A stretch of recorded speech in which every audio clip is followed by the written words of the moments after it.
Hello everyone, আসসালামু আলাইকুম ওয়া রাহমাতুল্লাহি ওয়া বারাকাতুহু। আপনারা সবাই কেমন আছেন? আমি আল্লাহর রহমতে অনেক ভালো আছি। আজ আমি আপনাদের কাছে নিয়ে আসলাম দশমিক যোগ মানে চতুর্থ শ্রেণীর 9.4 অনুশীলনী 1-এর দশমিক যোগ করব। আপনাদের জানতে হবে যে দশমিক যোগ যে কথা ঠিক তেমনি সাধারণ যোগ একই কথা, কারণ সাধারণ যোগের মতোই দশমিক যোগ করতে হয়। চলুন আজ আমরা দশমিক যোগটা শিখে নিই। আমরা সবসময় যোগ অঙ্ক করব ডান দিক থেকে। আমরা দেখতেছি যে এখানে ডান দিকের মান, নিচের মান হলো 6 আর এখানে হলো 2। তাহলে আমরা 6-এর পরে আঙ্গুলের দুটা রেখা গণব। তাহলে 6-এর পরে আঙ্গুলের দুটা রেখা হলো 6-এর পরে 7, 8। আমরা এখানে 8 লিখব। যেহেতু আমাদের হাতে সংখ্যা নেই, তাহলে আমরা 3-এর পরে আঙ্গুলের একটি রেখা গণব। তাহলে 3-এর পরে আঙ্গুলের একটি রেখা হলো 3-এর পরে 4। আমরা এখানে 4 লিখব।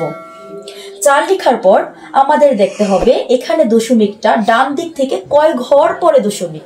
আমরা এখানে দেখতেছি যে দশমিকটা ডান দিকের 1 ঘর পরে দশমিক, মানে এই যে এখানে 2, 2-এর পরে দশমিক, এখানে 6, 6-এর পরে দশমিক।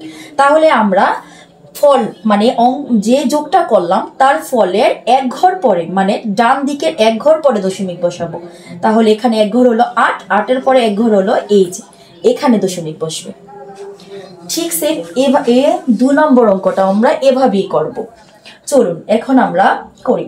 এখন দেখতেছি যে এখানে নিচের ঘর হলো, মানে ডান দিকের নিচের ঘরের মান হলো 8 আর উপরে কোনো সংখ্যা নেই, তার মানে এখানে ফল হবে 8-এর 8। এখানে দেখতেছি যে 6 আর এখানে হলো 3। তাহলে আমরা 6-এর পরে আঙ্গুলে 3টা রেখা গণব। তাহলে 6-এর পরে আঙ্গুলে 3টা রেখা হলো 7, 8, 9।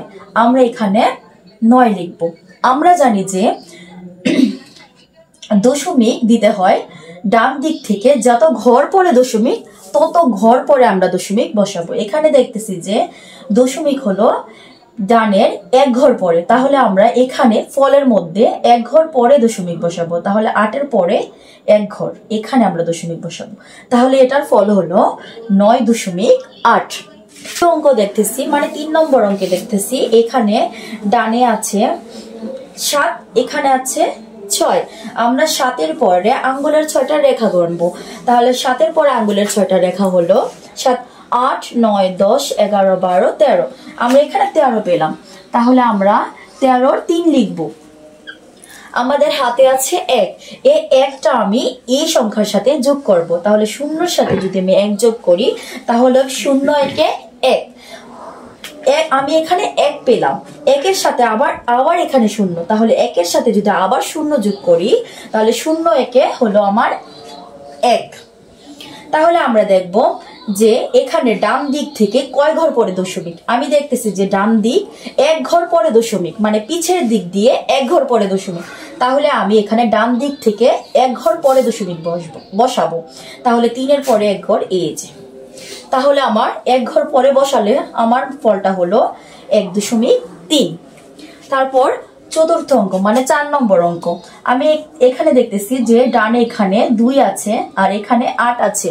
তাহলে আমি 2-এর পরে আঙ্গুলের 8টা রেখা গণব। তাহলে 2-এর পরে 3, 4, 5, 6, 7, 8, 9, 10। আমি এখানে পেলাম 10। 10-এর আমি এখানে 0 লিখব। হাতে আছে আমার 1, এই 1 আমি 0-র সাথে যোগ করব।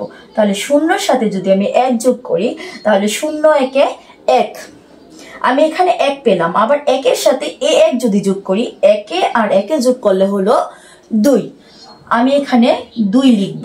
তারপর দেখতে হবে ডান দিক দিয়ে কয় ঘর পরে দশমিক। আমি এখানে দেখতেছি যে ডান দিকে 1 ঘর পরে দশমিক। তাহলে আমি এখানে ডান দিকের 1 ঘর পরে দশমিক বসাবো। তাহলে এটার ফল হলো 2.0। আজ এই পর্যন্ত আমি আপনাদেরকে আজ যোগ অঙ্ক, দশমিকের যোগ অঙ্ক শেখালাম। এখানে যদি আপনাদের কোনো সমস্যা থাকে তাহলে আমাকে কমেন্ট করে জানাতে পারবেন। তাহলে আমি আবার আরেকটা ভিডিও করব এই যোগ অঙ্ক নিয়ে। আজ এই পর্যন্তই। পরবর্তী ভিডিওতে আমি আপনাদেরকে বিয়োগ, গুণ, ভাগ দশমিকের বিয়োগ গুণ ভাগ শেখাবো। আজ এই পর্যন্ত। আসসালামু আলাইকুম ওয়া রাহমাতুল্লাহি ওয়া বারাকাতুহু। আপনারা সবাই ভালো থাকবেন। আল্লাহ হাফেজ।